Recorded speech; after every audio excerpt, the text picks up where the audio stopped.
नमस्कार प्रेक्षक मित्रांनो, स्वागत आहे तुमचे आपल्या चॅनलवर।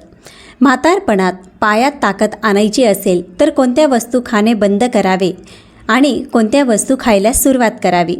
जसजसे आपले वय वाढत जाते मग ते 40, 50, 60, 70 पर्यंत असेल, आपले वय वाढण्याबरोबरच आपल्या शरीरातील मिनरल्स कमी व्हायला लागतात। मग आपण कितीही प्रयत्न केले तरीही आपले शरीर मिनरल्स बनवत नाही। प्रेक्षक मित्रांनो, जसजसे वय वाढते व्यक्ती वृद्ध व्हायला लागतो, पण आपण म्हातारे झालो आहोत हे आपल्याला कसे कळते? तर सर्वात आधी लक्षात येते जेव्हा त्यांचे पाय कमकुवत व्हायला लागतात, पायातील ताकद कमी व्हायला लागते। दिवसा ते चांगल्या प्रकारे कामे करू शकतात, पण जेव्हा ते बेडवर झोपतात तेव्हा अचानक सांगतात की माझे पाय दुखत आहेत। याचा अर्थ तुम्ही म्हातारपणाकडे चाल करत आहात, लवकरच म्हातारपण येणार आहे। अशा वेळी तुम्हाला काही गोष्टी खाणे एकदम बंद करायचे आहे आणि काही गोष्टी अशा आहेत ज्यांना तुम्ही आजपासूनच तुमच्या आहारात समाविष्ट करायच्या आहे, तर तुम्हाला म्हातारपण येणारच नाही। याचा अर्थ असा नाही की तुमचे वय वाढणार नाही, पण वाढत्या वयानुसार येणारे आजार यायला लागतात, ते आजार येणार नाहीत। तर प्रेक्षक मित्रांनो, चॅनलवर नवीन असाल तर व्हिडिओला लाईक, चॅनलला सबस्क्राईब करा, तसंच बेल आयकॉनसुद्धा प्रेस करा। आता आपण जाणून घेऊया की आपल्याला कोणत्या वस्तू खाणे बंद करायच्या आहेत आणि कोणत्या वस्तू आहेत ज्या आपल्याला आहारात आवर्जून समाविष्ट करून घ्यायच्या आहेत। सगळ्यात आधी न खाण्याच्या वस्तू बघूया, कारण चुकीच्या आहारामुळे खूप नुकसान होते। त्यामुळे न खाण्याच्या वस्तू आधी जाणून घेऊ। किंवा जास्त प्रमाणात राजमा, भात, भेंडी, कोबी यांचा वापर करत असाल किंवा मैद्याचा वापर करत असाल, जसं की ब्रेड, पाव, बेकरी प्रोडक्ट्स आहेत, त्यात मैद्याचा जास्त वापर केलेला असतो, तर या वस्तू खाणे टाळायच्या आहे। या व्यतिरिक्त तळलेले पदार्थ, फास्ट फूड या वस्तू आतून आपल्या शरीराला पोकळ करत असतात, कमकुवत करतात। खरं सांगायचं झालं तर हे फास्ट फूड आणि जास्त तळलेले पदार्थ आपल्या हाडकांना खाऊन टाकतात, स्नायूंना कमजोर करतात, ज्यामुळे वृद्ध व्यक्ती असतात यांचे मसल्स लटकायला लागतात आणि हाडे कमजोर व्हायला लागतात। जर कोणी म्हणेल की मी असे पदार्थ खातच नाही तरीही अंग सतत दुखत राहतं, तर त्यांच्यासाठी हे समजून घेणं गरजेचं आहे की काय खायला हवं आणि ते कसं पचायला हवं। जसजसं वय वाढत जातं तसं शरीर कमजोर व्हायला लागतं। तुम्ही चालता खरं, पण ताकद पहिल्यासारखी राहत नाही। जर तुम्हाला सांगितलं की तुमच्याच स्वयंपाकघरात ठेवलेल्या काही वस्तू तुमच्या पायात परत ताकद आणून देतील, काही वस्तूंना रात्री भिजवून खायचे आहे तर काही वस्तूंना अगदी मूळ स्वरूपातच खायचे आहे, ज्यामुळे तुमच्या नसांना नवजीवन मिळेल आणि स्नायू मजबूत होतील, रक्ताभिसरण सुधारू लागेल। वय वाढल्याने काही होत नाही। ज्या व्यक्तींमध्ये ह्या 4 गोष्टी सुरळीत कार्य करत असतील तर अशा अवस्थेत वय कितीही झाले तरी कमजोरी येणार नाही। तर पहिली गोष्ट म्हणजे काळे तीळ। काळ्या तीळमध्ये अँटीऑक्सिडंट्स, आयरन, कॅल्शियम भरपूर प्रमाणात असतं। त्यासोबतच त्यात कॉपर, व्हिटॅमिन बी, फॉलेट, व्हिटॅमिन ई चांगल्या प्रमाणात आढळतं।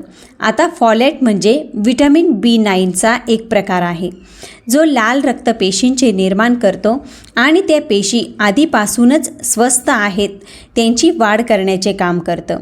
हे तुमच्या हाडकांसाठी आणि कॉर्टिलेजसाठी उत्तम प्रकारे कार्य करतात।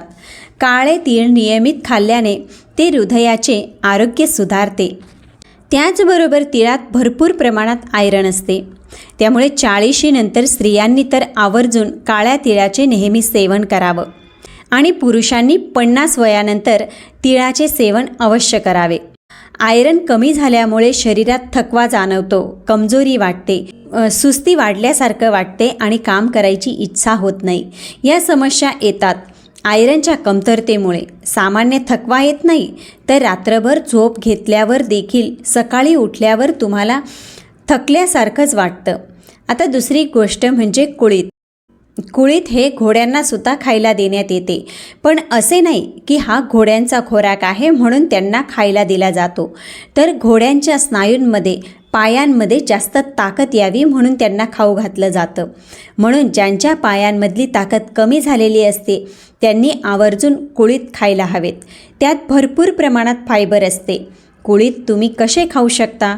तर 3 ते 4 चमचे कुळीथ रोज पाण्यात भिजवून सकाळी त्याचे पाणी पिऊन ते चावून खाऊ शकता.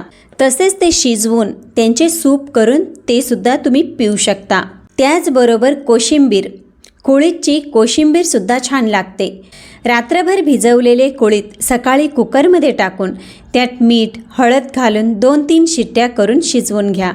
नंतर कांदा, टोमॅटो, थोडेसे लाल तिखट, कोथिंबीर टाकून मस्त कोशिंबीर बनवा. तुम्हाला आवडत असेल तर त्यावर चाट मसालासुद्धा तुम्ही टाकू शकता, लिंबू टाकू शकता. पण लक्षात ठेवा, कुळीथ खाताना भरपूर पाणी प्यायचे आहे, कारण त्यात फायबरचे प्रमाण जास्त असते. ते जास्त प्रमाणात खाल्ल्यास पोट फुगण्याची शक्यता होऊ शकते. जर तुम्हाला असला त्रास होत असेल तर कुळीथ खाणे टाळा अथवा डॉक्टरांच्या सल्ल्याने ते तुम्ही खाऊ शकता. ज्यांची पचनशक्ती चांगली आहे, ज्यांना कुळीथ चांगल्या प्रकारे पचन होत असतील, त्यांनी 3 ते 4 चमचे कुळीथ रोज खाल्ले तर त्यातील फायबर, ताकद, प्रोटीन तुम्हाला मिळवून देतं आणि तुमच्या पायांमध्ये भरपूर ताकद भरून देतं. असे समजू नका की कुळीथ खाल्ल्यानंतर भरपूर ताकद येते, मग एकाच वेळी 1 वाटी कुळीथ खायचे का? तर नाही, कारण ते पचायला खूप जड असतात. म्हणून जास्तीत जास्त तुम्ही 2 ते 3 चमचे रोज खायचे आहेत. आता तिसरी गोष्ट आहे शेंगदाणे.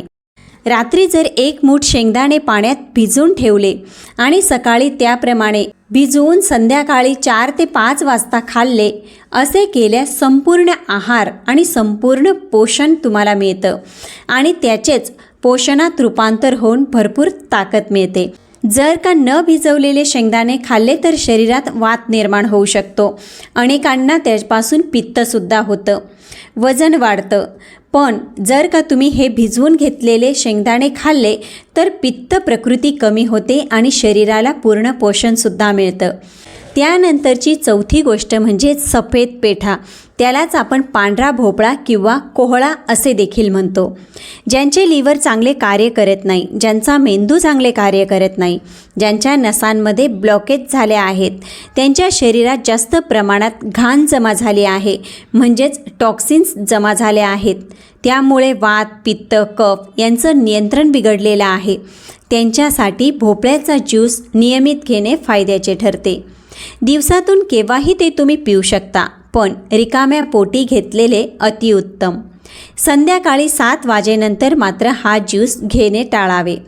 जर कोणाला किडनीचा त्रास आहे तर त्यांनी पांढऱ्या भोपळ्याचा ज्यूस न पिता त्याची भाजी खाणे उपयुक्त ठरेल, कारण किडनी पेशंटला कोणत्याही प्रकारचा ज्यूस प्यायचा नसतो.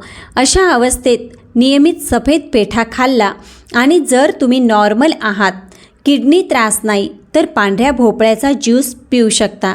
हे मेंदूला चालना देण्यासोबतच आपल्या नसांमध्ये साचलेला कचरासुद्धा बाहेर काढण्याचं काम करतं. BP नॉर्मल ठेवण्याचं काम करतं. आता त्यानंतरची गोष्ट म्हणजे मोड आलेले धान्य, म्हणजेच अंकुरित धान्य. ह्या अंकुरित धान्यात मोड आलेले मूग सगळ्यात जास्त फायदेशीर असतात. तुम्हाला नियमित अंकुरित मुगाचा वापर करायचा आहे. हे तुमच्या शरीराला भरपूर प्रमाणात फायबर देतात, विटॅमिन B12 देतात, त्याचबरोबर प्रोटीन देखील मिळते. म्हणजे तुमच्या हाडकांना आणि तुमच्या पायांना ताकद देण्यासाठी संपूर्ण आहार मिळतो. हे तुम्ही नाश्त्यालासुद्धा खाऊ शकता. अंकुरित मूग आपल्या केसांना तसेच आपल्या त्वचेला चमकदार बनवतात. रक्तातील पातळीसुद्धा नियंत्रित ठेवतात. आता त्यानंतरची 6वी गोष्ट म्हणजे आवळा. आता तर थंडी आहे आणि थंडीमध्ये या डिसेंबर महिन्यामध्ये भरपूर प्रमाणात आवळा बाजारात येत असतात. जर का मधात भिजवलेला आवळा खाल्ला तर हे एक शक्तिशाली औषध तयार होतं. ज्यांचे वय 50 वर्षापेक्षा अधिक आहे त्यांच्यासाठी ते अधिक फायदेशीर आहे, कारण 50 वयानंतर आपले शरीर कोणतेही पोषक तत्व बनवत नाही. महिलांमध्ये तर 35 नंतरच हे लक्षण दिसायला लागतात. म्हणून अशा वेळी फक्त 2 ते 3 चमचे मध घ्यायचे आहे आणि त्यात चिमूटभर काळी मिरी पावडर टाकायची आहे. त्यात 1 आवळा कापून टाकायचा. 5 ते 7 मिनिट तसेच झाकून ठेवायचे आणि त्यानंतर मग ते खायचे. नियमित असे केल्यास हे तुमची प्रतिकारक शक्ती वाढवण्यास मदत करतात. वात, पित्त, कफ यांच्यात समतोल ठेवतात. नसा मोकळ्या होतात आणि रक्ताभिसरण सुधारते. आणि कोणाच्या नसा फुगत असतील तर त्यासाठी सुद्धा हे एक उत्तम पर्याय आहे. प्रेक्षक मित्रांनो, आजच्या व्हिडिओतील माहिती तुम्हाला कशी वाटली कॉमेंटमध्ये नक्की सांगा. आणि माहिती उपयुक्त वाटली असेल तर व्हिडिओला लाईक आणि शेअर अवश्य करा. तसेच सबस्क्राईबसुद्धा करा. चला तर भेटूया पुढच्या व्हिडिओत.